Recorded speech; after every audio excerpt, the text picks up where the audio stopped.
Okay, so good morning to everyone. Today we are going to discuss and I'm going to present you the foundations of public administration and then the efforts aimed at solving many bureaucratic problems. Those efforts were initiated in the late 19th century, so we will see which are the main features. First, of the bureaucratic paradigm of the traditional public administration model, and second, how around 1980s, 1985, in many developed countries, civil servants and scholars started this new public management paradigm. So, foundations of public management and new public management.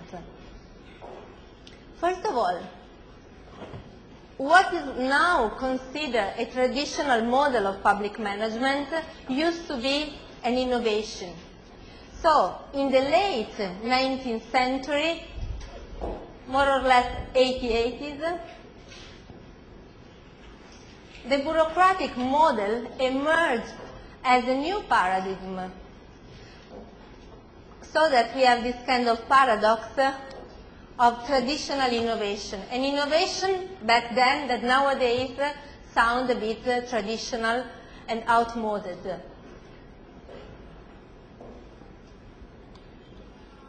We can say that after a period of approximately 20 years in which public management emerged as a practice and as a theory, this practice and this theory started to be formalized, so that in the first 2 decades of the 20th century, let's say 1990-20, this paradigm became the regular one, the conventional one. So the conventional model of managing government was through the bureaucratic model, was through public administration.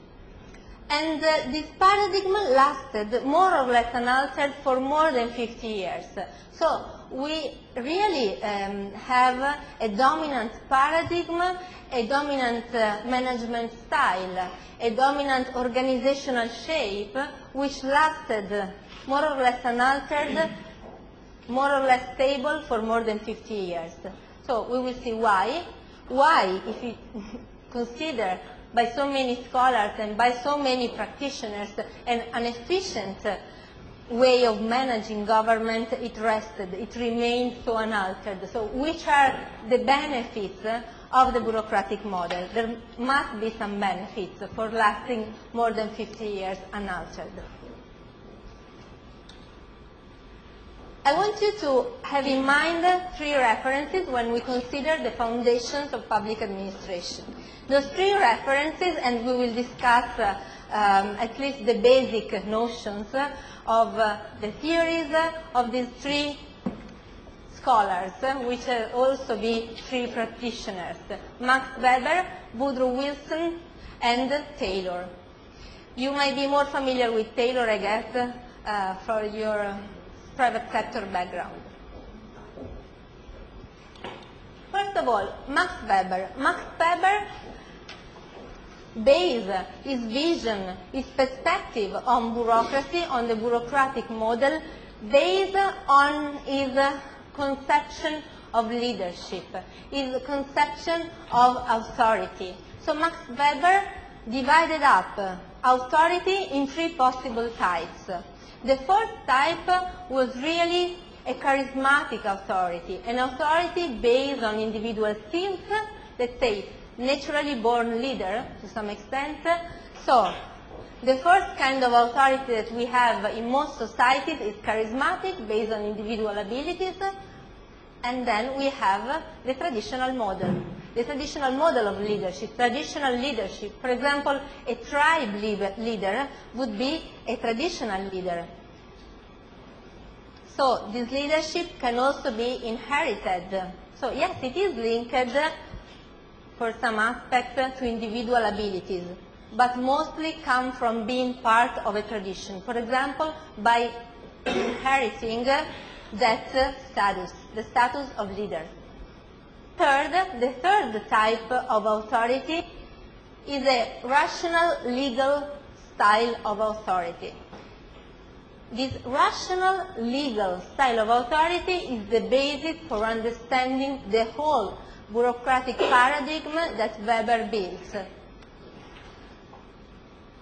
So I think it should come to your mind that if we consider charismatic, traditional, and rational legal style of authority, we see a shift from a kind of authority based on the single, on the individual, right, on the personal abilities, towards the third style of leadership, a leadership, an authority based on the institution, on the organization.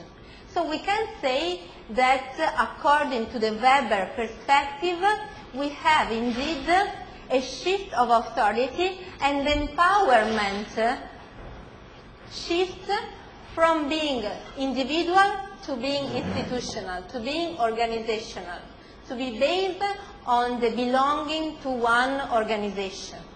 Now, if you want an institution to last, no matter which are the individuals that work in that institution, if you want Bocconi to last, no matter which are the professors and which are the administrators and which are the students here at Bocconi, what would you do? Would you empower only charismatic leaders, or would you also add some rules which can be inherited and which can be learned, which are stable?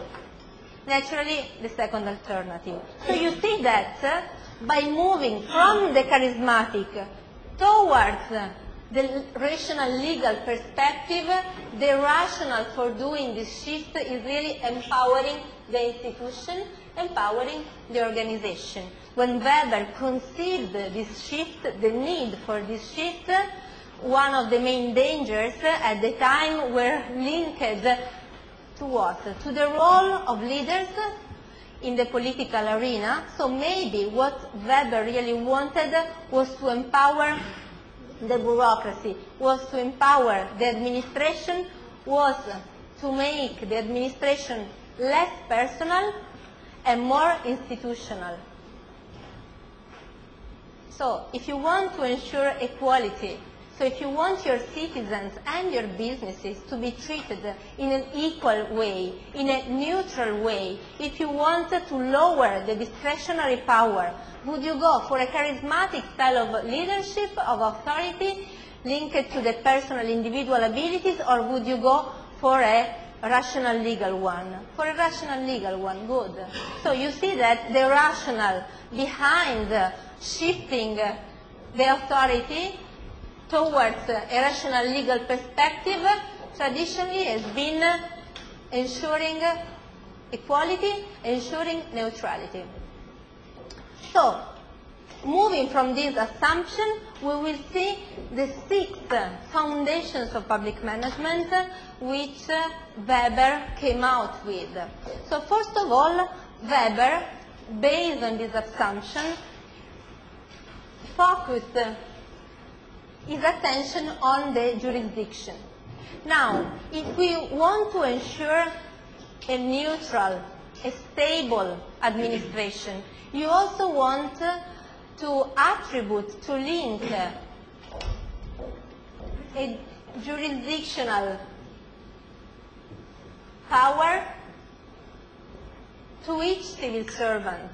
So you want each civil servant to belong either to a geographic jurisdiction or to a functional jurisdiction. What does it mean? Police does these functions. The firemen perform these functions. They know exactly what they are doing. We are talking about a functional jurisdiction. But also, in the London, let's say the London municipality, in the city of London, we have the boroughs. We can take the Kensington borough, right? Or In the Kensington Borough, we have a very community jurisdiction, the borough jurisdiction, and then we have the London jurisdiction, which covers the whole city, and then we have the Greater London jurisdiction, and in the Greater London jurisdiction, not only all the boroughs and so the municipalities included, but also the peripheral areas. So you see that each geographical jurisdiction covers a certain geographic areas. If you are living, let's say, in the Kensington Borough, you will be subject as a citizen for some services to the Kensington jurisdiction, for other to the City of London jurisdiction, for other to the Greater London, because maybe when you are commuting from Kensington towards Blackwater, you want to make sure that public transportation is integrated. So, to have a certain stable, fixed, and legally based jurisdictional areas is one of the first attributes, one of the foundations of public administration as was initially conceived by Weber. Second point, hierarchy. Yes, nowadays when we think about the classical public sector office, we think about a very top-down hierarchical office. Now, it certainly had in the history some drawbacks, but also we should consider the benefits. If I don't know anyone in the bureaucracy, if I don't know any politician, and I want to be treated equally, I want to be treated in the same way as you, that you are the son of some politicians. Which is the best way? The best way is to ensure that each office, each public office performs certain tasks. So you specify the tasks of each office, and more, you specify the tasks of each civil servant. And what else? You also want to know which is the ultimate responsible for what each office does. How do you know it? Through the traditional pyramid. By creating a hierarchical pyramid, you are sure that you know which ultimately is responsible for the activity of Office X. Okay? So you have a clear accountability structure. Plus, you also need to have procedures in place. If I want to have a building permission, why, if I go to municipality X, the building permission operates in a way, and in another municipality it operates in a completely different way? It's not fair. So the idea of standardizing tasks and standardizing how offices, how public sector offices comply with citizen needs and with business needs come really for the instance, for the need of ensuring neutrality and equity of treatment.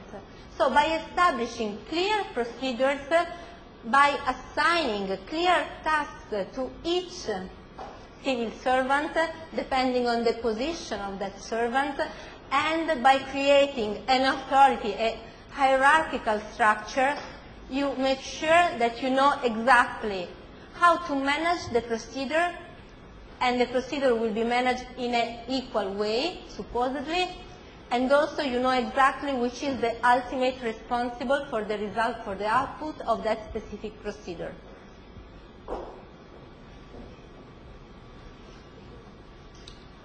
Another issue which is important, and I hope also will remind you something. Offices, public offices, according to Weber, and again, this has been, and to some extent still is, the dominant paradigm, the dominant functioning paradigm of public offices. Offices and office management is based on files. It's based on written documents, and those written documents typically are stored, can be retrieved, but also those documents are preserved. Now, if you get a maximum grade in this course, cum laude? Would you like your student record to include it? Would you like your student record to be treated officially, to be stored, to be retrieved when needed, and to be preserved? I guess so.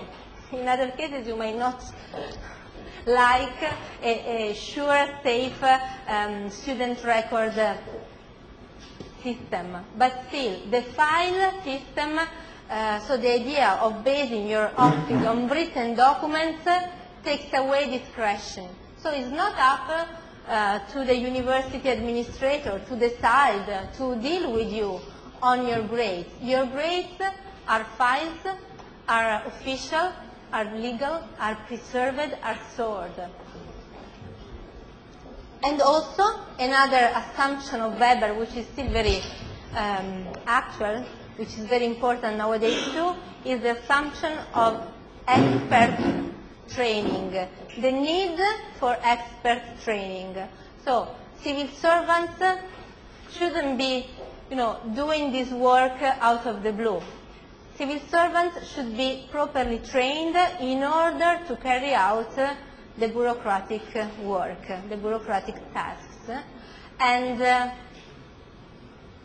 it's rather common as a feature, at least in Western countries and in Western European countries, that the number one expertise of civil servants has been legal, a legal background, a legal expertise, okay, a bureaucratic legal expertise.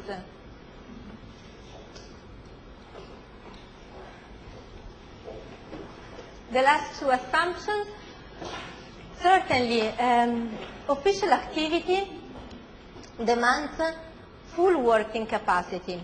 So Weber really insisted on the fact that civil servants should have a specific status, the status of civil servants. Why? Because before the last 2 decades of the 19th century, typically civil sector and public sector works were performed as secondary activities. And naturally, in such a scientific management perspective, a full-time capacity, a full-time work was needed in order for bureaucratic offices to provide citizens and businesses with the services they needed. And last, I already mentioned this point, is very, very important. Please remember that why do we have general rules? And those general rules tend to be stable, so it is difficult to change the rules so that they become ingrained in the bureaucratic activities and they become very soon routines which are hard to change. This has some drawbacks because naturally it lowers what? Flexibility. If you have stable, fixed rules, you are not that much flexible as an organization and as an employee.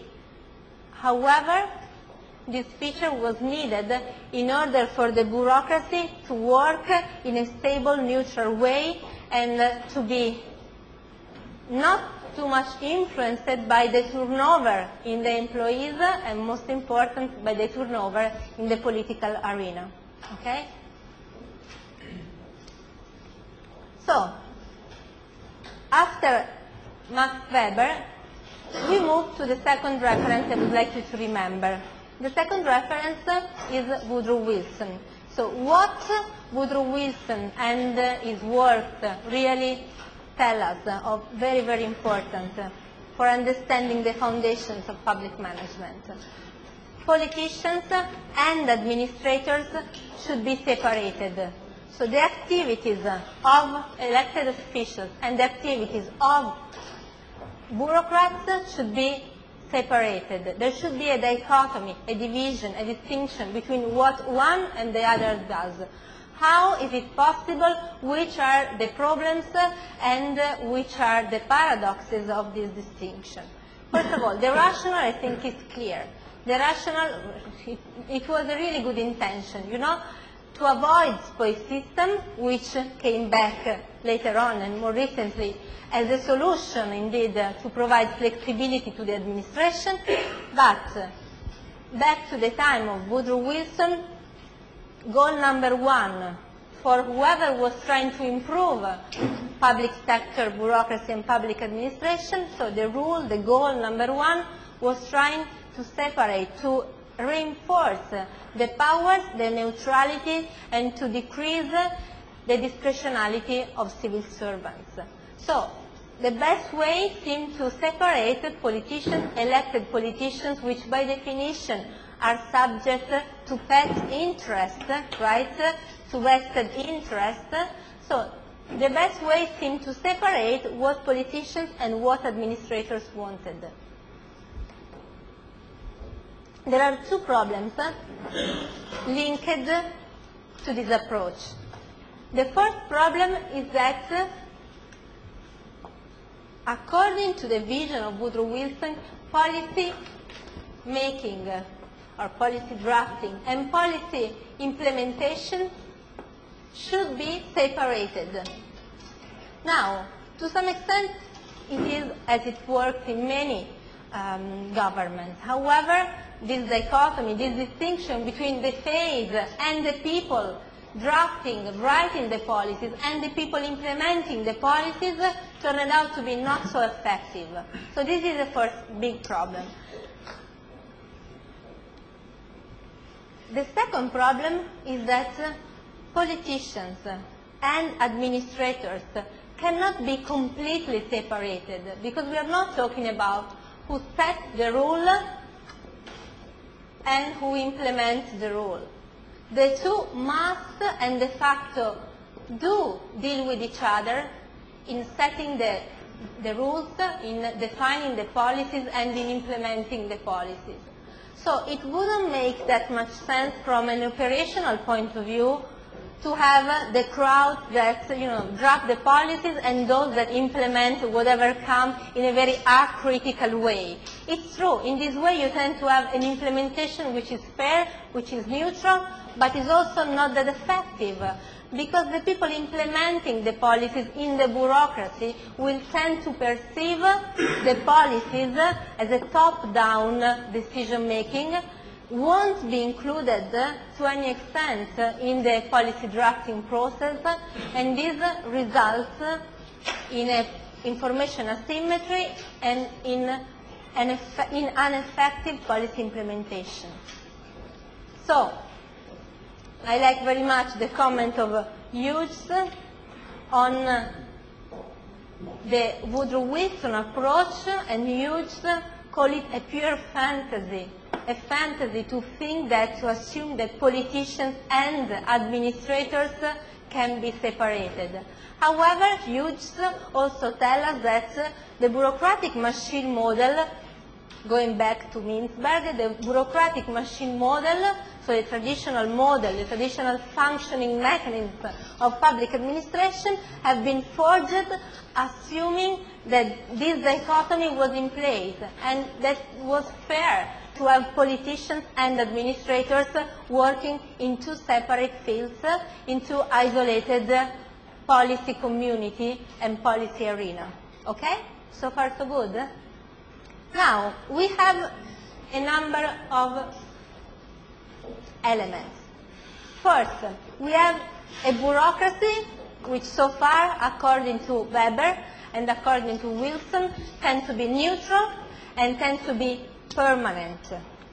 We have the separation of powers between politicians and administrators, and also we assume that appointments in bureaucracy are made based on merit. So we have meritocracy. What else do we need? We need operating system and organizational system. And those systems were found in the work of Taylor. So Taylor, that again, I assume you are familiar with Taylor, the whole idea of scientific management of Taylor perfectly matched with the idea of a bureaucracy which was meant to be neutral, non-discretionary, permanent, and with recruitment based on merit. So why Taylorism applied also and applies also to bureaucracy, and how?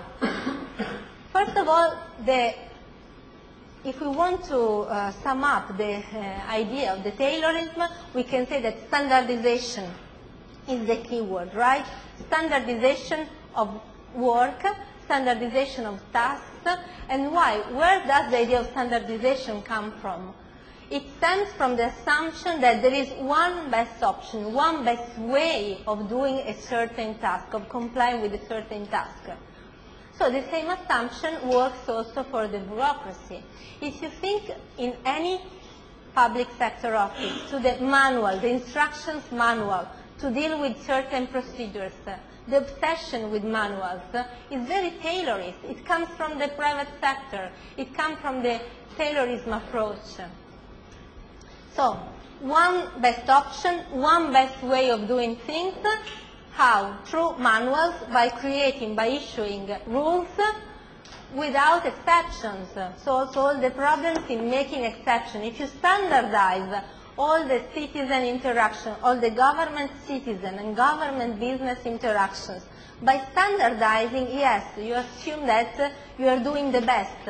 You are telling to your 3 million civil servants to do the best they can in that specific problem. It's true. By standardizing, you increase the efficiency and supposedly you increase the quality of the service you are delivering. On the other hand, you are taking out flexibility.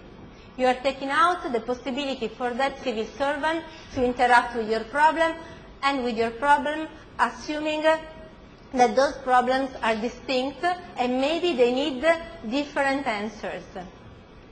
But again, I hope you see the trade-off between trying to take away discretion on one end and trying to improve the efficiency.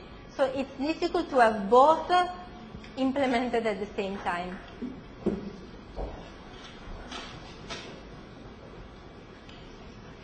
So, Wilson, Weber, and Taylor all strove to improve efficiency.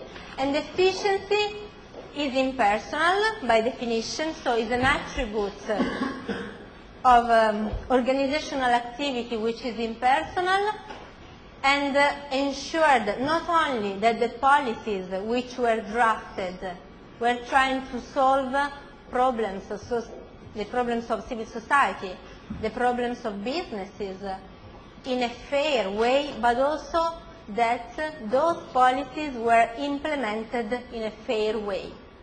So, increasing efficiency, neutrality, as a way to ensure fairness both in the policy-making phase and in the policy implementation phase.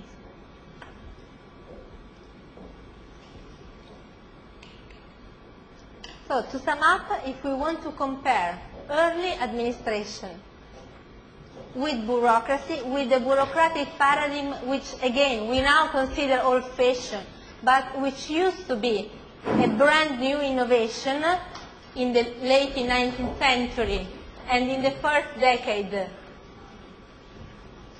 of the 20th century, we should consider that early administration was personal, was based on individual, was based on personal acquaintances, was based on the loyalty to a particular individual, to a particular leader.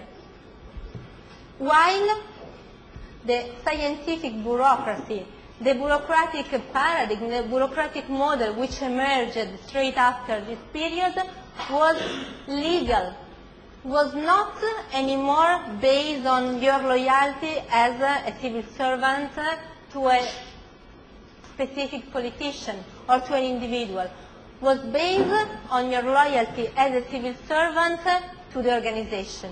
So, it shifted the power from individuals toward institutions, toward the organizations.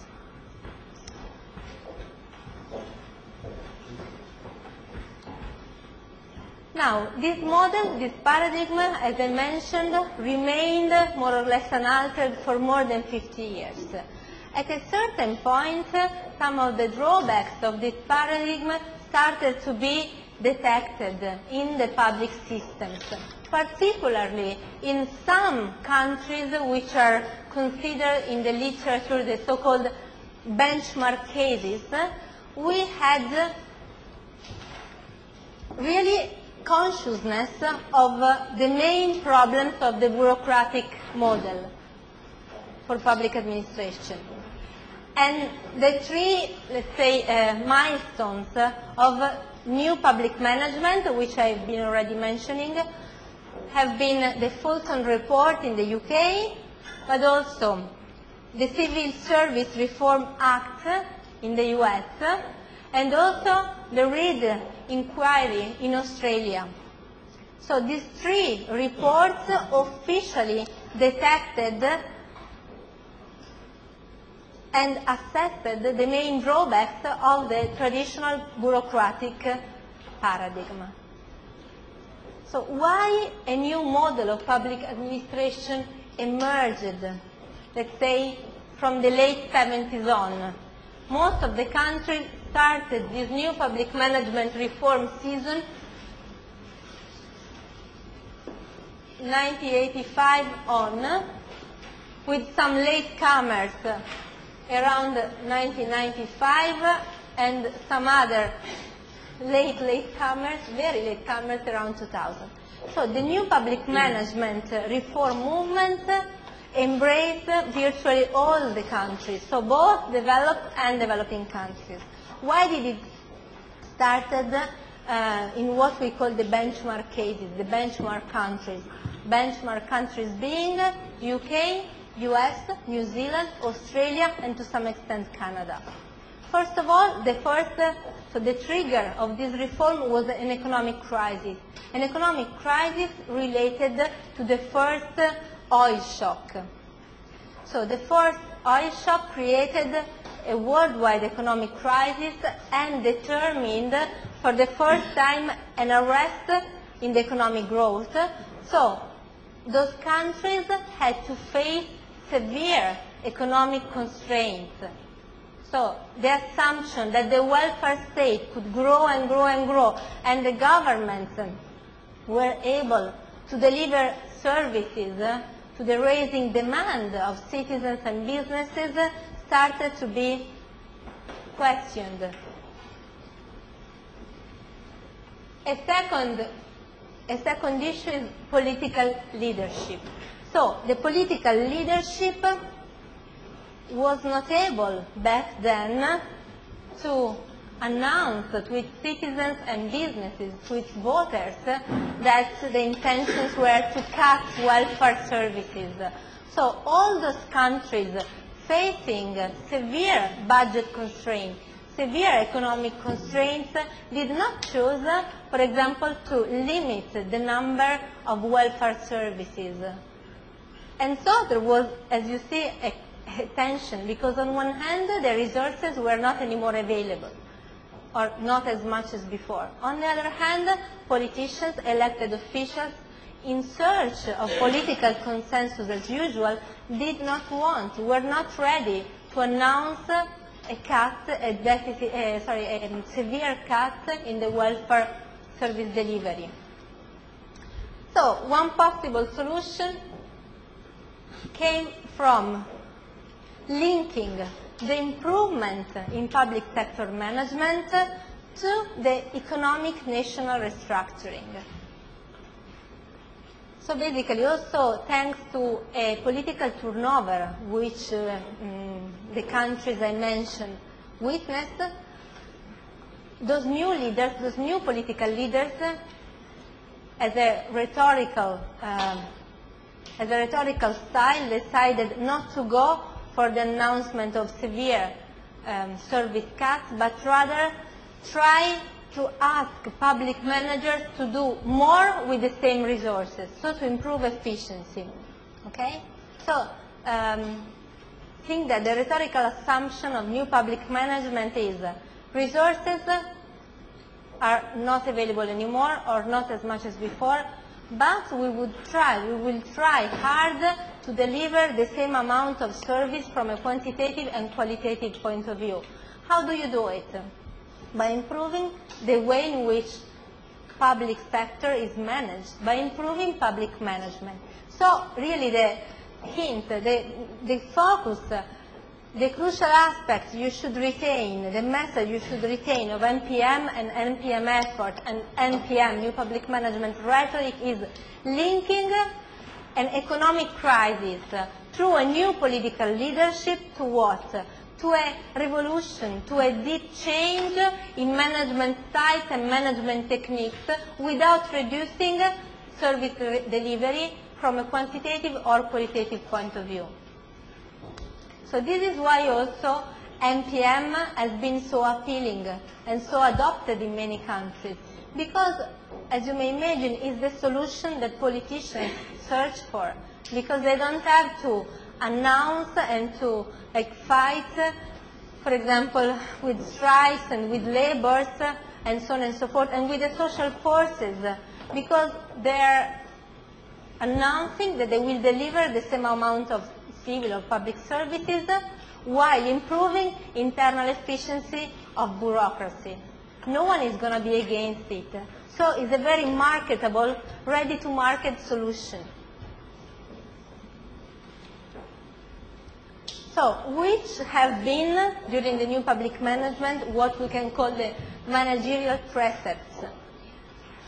First of all, make a greater use more the private sector. So privatization has certainly been one of the message number one of new public management, the search for privatization. And from a political standpoint, Thatcherism and the Reagan age also embrace this vision, trying to privatize as much as possible. But also increase competition between public and private sector, and also within public sector. Why increasing competition can be a good answer, a good solution? Good, because by increasing competition, you limit the monopoly power of state. So certainly competition, so increasing competition public-private means decreasing the monopoly power, but also you ask public sector to do more. Whenever there is competition, we assume that consumers will be better off in the traditional view. So consumers will be better off because the competing forces, the competing players will try to do their best to improve their performance so that the final consumer, the final user will choose the best option available. And also, let the managers manage. So this receipt for increasing public sector performance has been very debated. Why? Because let the managers manage means that politicians shouldn't enter that much in what managers do, but also it means that managers should be enabled to use the managerial techniques of the private sector, right? How can you manage your office when each civil servant, each of your employees knows exactly what he or she has to do? If you have the traditional pyramid, let's say director, which is not even a manager, how can he or she manage what they do? Each civil servant in the traditional bureaucratic paradigm has a set of tasks, has a set of precise functions she or he has to carry out. So it is extremely difficult for a manager to manage its employees in the traditional bureaucratic model. Okay? Also, performance pay, relating payment to performance, salary to performance is another great issue. If you are in the private sector, it's easier to ask to your employees to improve their performance when you're linking this improvement or expected improvement in the performance to what? To an economic incentive. If you can't do it because the wages are fixed, are national, and cannot be managed individually by each agency, it becomes tough for a manager to manage. So let the managers manage has been a very common slogan in the MPM reform efforts, but it presupposes what? That public sector management imports some, at least, techniques, management techniques from the private sector. And consider that importing private sector techniques is extremely costly and is extremely debatable. Why? Because it's not so easy always just to say private sector does it, we will emulate this practice. In many cases, you should have a critical approach to private sector techniques as a public sector manager, trying to understand to which extent you can really import those techniques. Because by the time private sector techniques based on personal empowerment, right, charismatic leadership, based on discretionary approach, typically based on decentralized, delegated decision making, are imported in the public sector, it's tough to go back. So, naturally, whenever we have a procedure and we would like this procedure to be managed in a business-like manner, we really ask public sector to operate as a private sector agency. On the other hand, when our rights are threatened, when, for example, someone is trying to build a house just in front of our own window, immediately we would like the government, the public agencies, not to work in a business-like manner, but to guarantee our rights. So there is a trade-off between being discretionary, being flexible, but also ensuring that rights are protected, are guaranteed.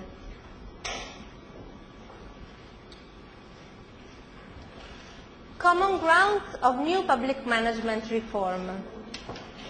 The emphasis was shifted and has been shifted in those countries and in the latecomers from input to output, and in some cases even to outcome. So considerations on efficiency have become crucial, and in some few cases, unfortunately still few cases, even on effectiveness, so on the ability of a certain public agency not just to produce more, to have more more output, but to be able to produce and to deliver goods and services which solve the citizens and business needs. So the shift from efficiency to effectiveness is very complex in a public agency. If you work in an environmental ministry, in an environmental agency, and you are focusing on efficiency, you want to monitor how your employees are working, how is their performance at the end of the year. If you're measuring efficiency, you will measure, for example, the number of meetings. This is the output, or the number of laws, the number of regulations, the number of directives, for example, binding businesses and trying to decrease the level of pollution. But as an output, in most cases, if you simply measure the efficiency, so the output, it will mean that you limit your performance measurement to directives, to laws, to regulations. When you're trying to measure, to monitor effectiveness, and in Australia they did something similar in evaluating, in trying to assess environmental agencies' performance, effectiveness of an environmental agency could be the number of quadrat meters of green, of parks for each citizen, okay? So the decrease in the pollution level on average in large municipalities.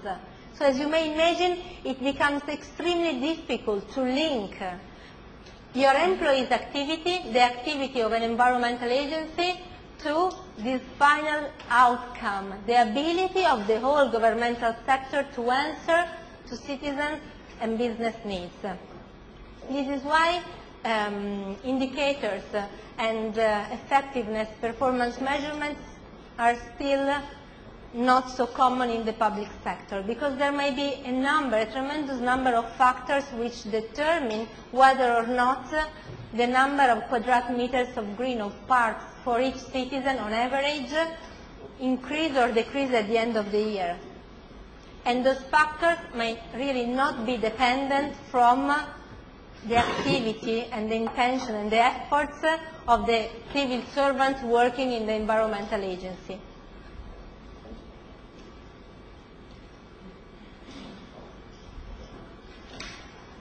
So, to conclude, let me list you 3 mega trends of the new public management efforts to modernize the state. The first mega trend,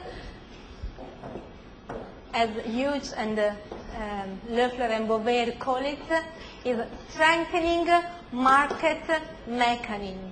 So trying to strengthen the market mechanisms not just through privatization and marketization, but also by increasing competition within public sector. So in some sectors, let's take the UK example of the national healthcare system, the UK NHS, which is rather popular as an example of a welfare state, a welfare government which is providing public services to its citizens through the national healthcare system. Now, in the national healthcare system, since from a political, social, traditional point of view, the government did not want to privatize the delivery of healthcare services, or at least most of its delivery, the solution which was found was to create a quasi-market mechanism. So a mechanism of competition called internal competition, which was not a real competition between public and private sector, but they created a competition between primary health care and specialized health care delivery agencies. So basically, when you go to your primary care doctor,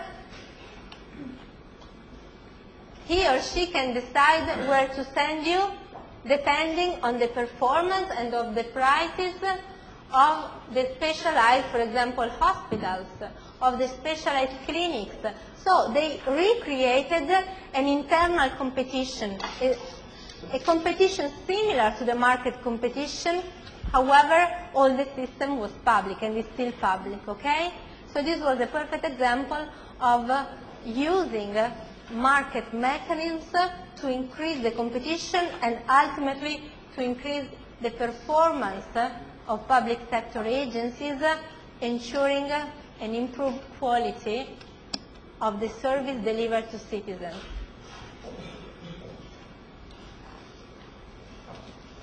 A second mega trend of the effort for modernizing the state has been the internal restructuring of public organization.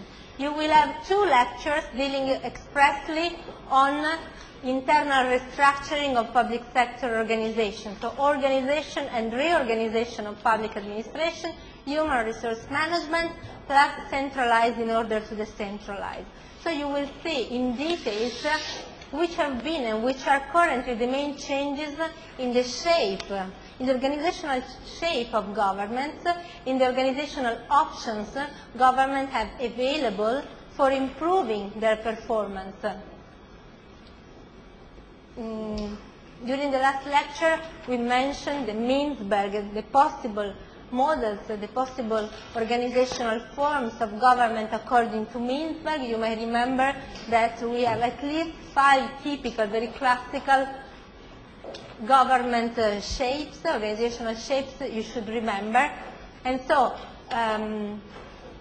during the new public management, we have witnessed a shift from a traditional hierarchical top-down model also visible from organizational charts, toward typically a decentralized model, the process and the phenomenon of agentification, so creating autonomous agencies, raising the number of authorities in most developed and in some developing countries. All those phenomena are linked to changing the internal structure of government and adapting your organizational structure to the new needs arising in the society. And the last mega trend in new public management has been enabling citizens and empowering citizens. So increasing the participation of external stakeholders to policy making and policy implementation. And the next lecture on the shift from government to governance concerns exactly this new focus on citizens and business inclusion as well as on NGO inclusion. So inclusion in policy making and policy implementation of external actors or so-called external actors of the other stakeholders. Okay? By including the other stakeholders, again, you tend to increase the effectiveness of your policies and of government activity. Because you have more information, you tend to be more flexible, and you tend to come out with decisions which are more comprehensive, which are more inclusive of the contrasting interests. Remember, public sector is typically characterized by heterogeneous, even contrasting interests. Good. So these three megatrends plus the three references should really stick in your mind. Please remember Weber, remember Wilson, and remember the Taylorism applied to public sector as references. Please remember the rationale for having a bureaucratic traditional model, and remember that what nowadays sounds like an outmoded, old-fashioned paradigm, the bureaucratic paradigm, was not that many years ago the cutting-edge innovation for managing in a scientific way, in a democratic way, in a neutral way, non-discretionary way, services to be delivered to citizens. Plus, remember why at a certain point those features of the traditional public sector paradigm became, let's say, were not enough anymore. So they were not effective anymore in ensuring services to citizens and businesses. And then remember the main countries that started their new public management efforts and the mega trends of new public management efforts, with some critical consideration and critical observations on the trade-offs between being, on one end, discretionary, on the other, flexible. So you don't want to be too discretionary, but you also want to be flexible. Okay? Good.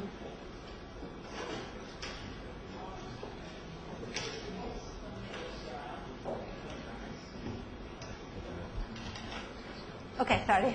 Now we can interact.